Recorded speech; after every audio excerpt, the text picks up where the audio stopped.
Leo Telugu review. Director Lokesh Kanagaraj గారు create చేసిన LCU అనే సినిమాటిక్ యూనివర్స్లో ఈ లియో ఇంక్లూడ్ అవుతుందా లేదా అనే సస్పెన్స్తో భారీ ప్రమోషన్స్ చేయకపోయినా సరే all over the world huge bookings వచ్చాయి.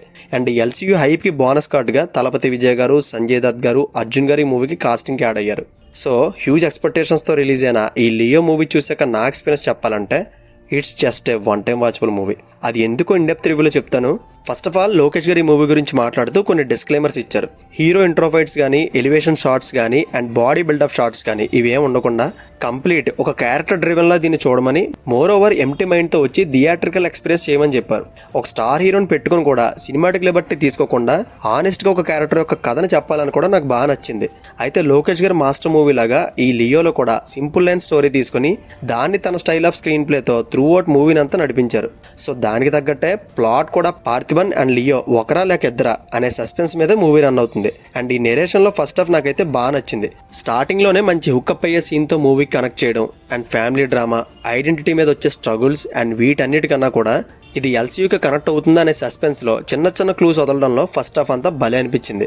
అండ్ హైనాతో ఉండే సీక్వెన్స్ కానీ, బ్యాకరీలో జరిగే ఫైట్ కానీ, రెట్రో మ్యూజిక్ కానీ అండ్ ఇంక ఇంటర్వల్ బ్లాక్ కూడా మంచి హై ఇస్తుంది. కానీ సెకండ్ హాఫ్కి వచ్చేసరికి కథ డ్రాగ్ అవుతున్న ఫీలింగ్ రావడం అండ్ స్టోరీలో కూడా ఎక్కువ ఎక్స్పోజ్ చేసే స్కోప్ కూడా లేకపోవడం వల్ల ఇంకా ఏం చెప్దామని సాగదీస్తున్నారో అనిపించింది. అండ్ భారీ ట్విస్ట్ అండ్ టర్న్స్ కూడా ఏమీ లేవు. అయితే మూవీలో వచ్చే కొన్ని అన్ఎక్స్పెక్టెడ్ కాస్టింగ్ అంతా కేవలం ఆ టైంకి హైప్ క్రియేట్ చేసి వాళ్ళ స్క్రీన్ ప్రెజెన్స్తో ఇంప్రెస్ చేసిన, మేబీ స్టోరీ వన్ లైనర్ అవడం వల్లేమో పెద్ద ఇంపాక్ట్ క్రియేట్ చేయలేకపోయారు.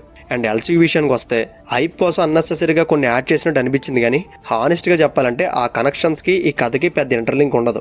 ఎందుకంటే ఈ మూవీ అంతా కేవలం టైటిల్ జస్టిఫికేషన్ లాగా లియో క్యారెక్టర్ చుట్టూనే తిరుగుతుంది. ఇంకా Harold Das and Antony Das characters నాకు అంత ఎక్కలేదు. కానీ తలపతి విజయ్ గారి పెర్ఫార్మెన్స్ నాకు బాగా నచ్చింది. ఆయన క్యారెక్టర్లో ఉండే షేడ్స్ని ప్రాపర్గా పోర్ట్రే చేయడమే కాదు, మూవీ అంతా ఆయన వన్ మ్యాన్ షో చేశారు. అండ్ త్రిష గారి రోల్ కూడా చాలా బాగుంటుంది. అయితే స్టోరీ, లీడ్ యాక్టర్స్ ఇవన్నీ పక్కన పెడితే ఈ మూవీ టెక్నికల్గా మాత్రం నెక్స్ట్ లెవెల్ అని చెప్పాలి. అప్రాక్సిమేట్లీ 130 days షూట్లో ఇంత క్వాలిటీ అవుట్పుట్ని హై స్టాండర్డ్స్తో ప్రజెంట్ చేయడం లోకేష్ గారికి మాత్రమే సాధ్యం. మెయిన్లీ హైనా సీజీఐ అయితే మీరు స్టన్ అయిపోతారు. అండ్ ఆ ఎపిసోడ్ మాత్రం అసలు మిస్ అవ్వకండి. అండ్ అన్బిర్వ్ యాక్షన్ కొరియోగ్రఫీ కానివ్వండి, పరమహంస సినిమాటోగ్రఫీ ఈ రెండు మూవీకి హార్ట్లా పనిచేసాయి. అండ్ సెకండ్ హాఫ్లో ఒక continuous top angle drone shot ఉంటుంది, జాన్ విక్ 4 మూవీ లాగా. అదైతే అదిరిపోతుంది. అండ్ ఇంకా మాట్లాడుకోవాల్సింది అనిరుద్ మ్యూజిక్ గురించి. యాక్షన్ సీక్వెన్సెస్లో ఒక పబ్ మూడ్ బీట్స్ని తీసుకొచ్చి డిఫరెంట్ ఓఎస్టీస్ అండ్ రెట్రో మ్యూజిక్తో రొటీన్గా కాకుండా తన స్టాంప్ పడేలా చేశాడు. అది మీరు ఎక్స్పీరియన్స్ చేస్తే మీకు అనిరుద్ వర్క్ ఏంటో అర్థమవుతుంది. అండ్ ఫైనల్లీ ఈ మూవీ ప్రోస్ అండ్ కాన్స్ గురించి మాట్లాడుకుంటే casting performance, technical aspects and Anirudh background score ఇవన్నీ చాలా బాగుంటాయి. నెగిటివ్స్ అయితే ఈ సింపుల్ స్టోరీలో ఎంగేజింగ్ స్క్రీన్ ప్లేని సెకండ్ హాఫ్లో క్రియేట్ చేయకపోవడమే మేజర్ డ్రాబ్యాక్ ఈ మూవీకి. అండ్ క్లైమాక్స్ కూడా రొటీన్ మేనర్లో ఎండ్ అవడం నాకు అంత నచ్చలేదు.